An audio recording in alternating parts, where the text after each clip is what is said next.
Welcome back to the watch. I know I haven't been uploading, just been dealing with life and its problems, but I'm back. A huge shout out to the subscribers. I appreciate every single one of y'all. And if you haven't subscribed to the channel, please hit the subscribe button and don't forget to hit that like button and drop a comment so we can get back in this algorithm. And thanks to everyone who watches this content, whether religiously or in passing. I appreciate y'all.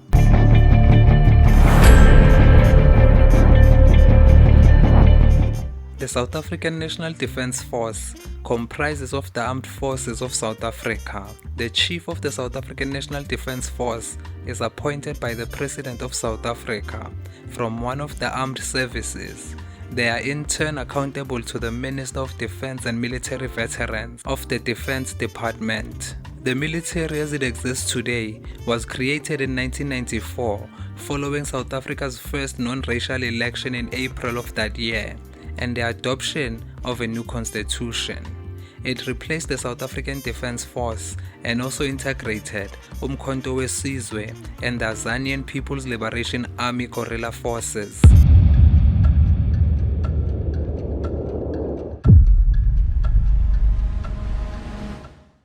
In 1994, the South African National Defence Force took over the personnel and equipment from the South African Defence Force and integrated forces from the former Bantustan Homeland Forces, as well as personnel from the former guerrilla forces of some of the political parties involved in South Africa, such as the African National Congress's Umkhonto weSizwe, the Pan-Africanist Congress Azanian People's Liberation Army, and the self-protection units of the Inkatha Freedom Party. The Azanian People's Organization Azanla was invited but refused to be integrated, and to this day remains the only guerrilla force not integrated into the current force. As of 2004, the integration process was considered complete, with retaining personnel, structure, and equipment from the South African Defence Force. However, due to integration problems, financial constraints, and other issues, the South African National Defence Force faced capability constraints.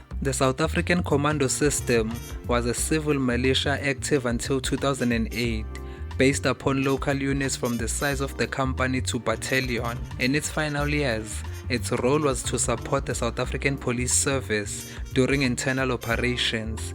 During such deployments, the units came under SAP's control. In 1999, a 30 billion rand purchase of weaponry by the South African government was finalized, which has been subject to allegations of corruption. The South African Department of Defence's Strategic Defense Acquisition purchased frigates, submarines, light utility helicopters, lead-in fighter trainer, and multi-role combat aircraft.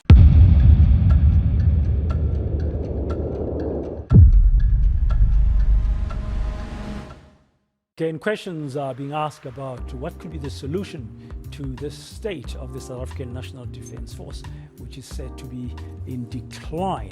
Parliament's Portfolio Committee on Defence and Military Veterans raising the alarm about the deteriorating abilities and capabilities of the National Defence Force. Systematic public sector corruption, state capture, had a debilitating effect on Denel and consequently the country's defense capability. In 2014, some 62% of the South African National Defence Force's facilities and housing were deemed to be in unacceptable condition, of which 4% were hazardous, another 2% fit to be demolished, and some occupied by squatters. This contributed to low soldier morale and poor discipline. Equipment became largely obsolete due to inadequate maintenance, while renewal stalled with devastating effect on the defense industry.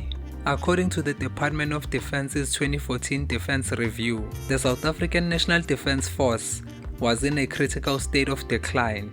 A series of cuts to its capital and operating budgets compromised the number of capabilities. In 2017 and 2021 respectively, 83 and some 200 to 500 out-of-service military vehicles were destroyed in fires at the Walman-Stall Vehicle Depot, and a spokesperson was not available to liaise with the press. Notwithstanding, it was reported to Parliament in 2022 that technical skills gained from the personnel of the Cuban RAF facilitated the preservation and maintenance of over 600,000 infantry weapons. Their mechanical and vehicular skills allowed for the inspection, repair, refurbishment, and/or deactivation of vehicles in the special forces and the 4 arms of service fleets, besides the implementation of stock control and technical support measures and the rehabilitation of army workshops and workstations. After submissions to Parliament by Arms Corps earlier in 2022, a spokesman for the official opposition, the DA, stated that the country's defense capability had been weakened to the extent that it was unprepared for a serious security challenge. The Navy and Air Force were highlighted as easy targets, as only 1 of the 4 frigates were serviceable and none of the submarines, while only 46 of 217 fixed-wing aircraft were serviceable, with all VIP aircraft grounded, and only 27 of 87 helicopters. Budget and hardware constraints also compromised flight training and exercises. Besides the retention of experienced pilots and personnel, the Defense Minister's appointment of an Air Force chief, Wiseman Mbambo, who cannot fly a plane and doesn't have a pilot's license, was also criticized. The South African National Defence Force had only 14 infantry battalions consisting of 12,000 soldiers in aggregate, of which 5 were deployed in peacekeeping and border patrol, leaving only 9 to serve as home or rapid response units. In February 2022, the power supply to its Navy headquarters in Pretoria was disconnected when its municipal taxes were in arrears to the amount of 3.2 million rands. During the same month, Sandf threatened legal action if the dilapidated Air Force headquarters buildings in Pretoria were not repaired to facilitate acceptable working conditions. In March 2022, the South African National Defence Force and Navy were locked out of several office buildings in Pretoria due to rent defaults by the Department of Public Works. 63% of the 2022-2023 defense budget was allocated to employee compensation. In 2022, the South African National Defence Force was involved in multiple corruption scandals totaling 2 billion rands, one of which involved 56 South African National Defence Force personnel, 2 of whom were generals, all of whom were suspended. An additional 13 South African National Defence Force personnel from the Logistics, Joint Operations and Special Forces divisions were convicted for corruption in another incident. The South African National Defence Force partakes in UN peacekeeping missions, mostly on the African continent. As part of the SADC standby force, it partakes in peace missions in the DRC and northern Mozambique, and also provides foreign election security when needed.